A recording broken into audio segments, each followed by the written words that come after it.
If today's headlines are to be believed, the threat a novel coronavirus poses to human health is severe. But do the headlines about this newly identified virus match reality?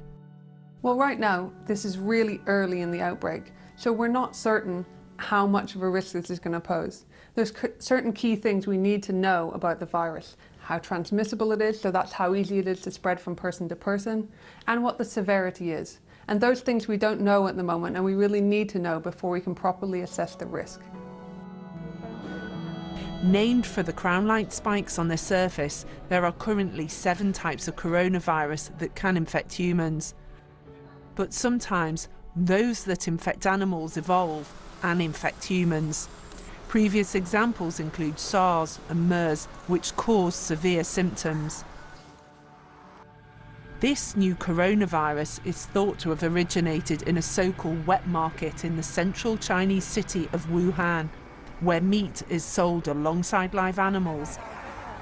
And it's where officials think the virus moved from animals to humans, a so-called spillover event. So far, 584 cases, including 17 deaths, have been reported to the World Health Organization. WHO has said tonight that those who have died had underlying health conditions, and the virus is severe in 25% of those infected. The authorities will be tracing contacts, trying to find out key characteristics of the virus. How transmissible it is, so that's how easy it is to pass from one person to another.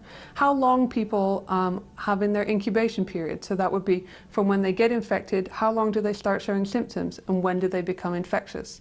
These are some key things we need to know about the virus in order to understand what's going to happen next. We live in a highly interconnected world, and the virus has also been confirmed in people in other parts of China and in 10 other countries.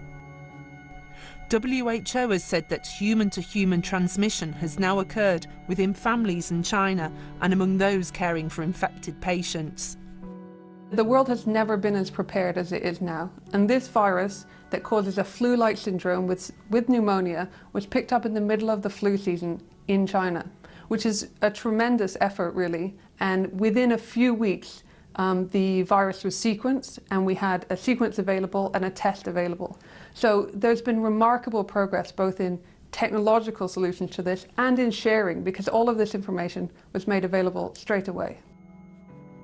While officials are already working out how to stop the virus's spread, giving it a proper name will take more time. It's currently called 2019 nCoV or Wuhan SARS and Wu flu on the internet. But these, unsurprisingly, are unlikely to become official. This is a political decision, and a WHO committee will decide on that at a later date. Well, joining us from Davos is the director of the Wellcome Trust, Professor Sir Jeremy Farrar. Welcome to Newsnight, Professor. Firstly, let's get an idea of how serious this is compared, for example, to the SARS emergency or Ebola. How would you rank this? I think we have to take this incredibly seriously. Whenever you get a virus that comes from the animal sector, in this case probably bats in Wuhan originally, and it jumps across into humans and then causes a human transmission, so it goes from one person to another. And critically, it's spread by respiratory, it's spread by coughing and sneezing and maybe touching. That's a very different transmission to the way Ebola is spread. So taking this very seriously, because it's an animal virus and it can be spread by the respiratory system. What is the most urgent and important public health response right now, then, in your view? Well, we don't have any treatments and we don't have a vaccine at the moment, although we're working very hard to move in both of those directions. So at the moment, the most important things are to do some very basic public health, and China should be congratulated for some of the absolutely extraordinary measures they've taken in the last few days. Making sure people who are sick are isolated and cared for in the best possible way, that their family members are looked after to check that they don't get sick, that we encourage everybody to wash their hands as much as possible, to wear masks masks is probably also sensible, and to cut down travel to what is absolutely essential, and to avoid regions which are highly dense and where this infection is known to be present and known to be transmitting. You said at the start that we should be taking it incredibly seriously. Is it, in your view, a public health emergency with all that term involves from a professional perspective? This is an emergency in China, without doubt. I mean, it started in Wuhan probably in the early December, and it's now spread to essentially every province in China. And as I said, China's taken extraordinary public health measures and shared all of the information they have with the global community. So from a global public health and research community, yeah, we're taking this very seriously. We have done for the last 3 or 4 weeks, and things have happened which would not have happened even 5 or 10 years ago. But the World Health Organization... But that's where the focus has to be. Sorry to interrupt. The World Health Organization has not yet declared it a public health emergency. Could you just give us some insight about what that means as a distinction from actually doing so, and what additional measures would come into play if they did do so?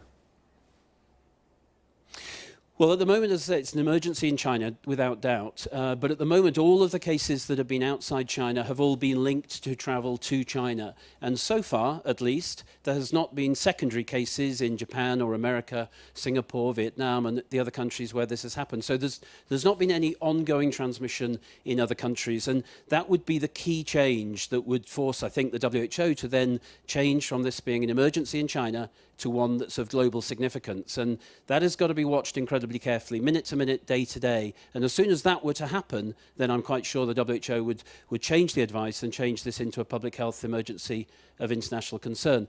But nobody should be in any doubt that since the beginning of January, since certainly we heard about it at Wellcome, other colleagues around the world have been working incredibly hard to not panic, but to stand back and take the really calm but critical measures that are essential to try and bring this under control, but also plan for the long term. I mean, this could go on for weeks, it could go on for many months. This infection could be established in humans for the long term, and we cannot do this just day to day. We've got to think in the long term. The testing has, I understand, improved markedly in recent years, the testing for such viruses. I don't know if your earpiece is still in there. How long do you think realistically it would be before a vaccine might be available? I'm not sure if... So the sequence of the virus was made available immediately, as soon as it was sequenced, and people have been working on all around the world to make a vaccine. But realistically, a vaccine is going to be at a minimum 3 to 6 months away from the first testing in humans, and probably some significant time after that until it's possible to use it in a public health situation. We've made enormous progress. I mean, you will remember the progress made with the Ebola vaccine. Within a year or so of start, we were able to use an Ebola vaccine for the first time in West Africa, and it's played a critical role in the DRC over the last few months. So we've enormously improved our ability to move this forward with academia, with philanthropy, with governments, with the setting up of an organisation called CEPI that coordinates this at a global scale, and critically with industry. And one of the things we've been doing this week is to bring all of those people together again to make sure we can speed this up as much as we can. But just to stress, in the coming days and weeks, the crucial thing is to do the public health things that are so important. Washing hands, avoiding busy places, making sure in China people wear masks, and do the sensible things whilst those vaccines and drugs become available in the months to come.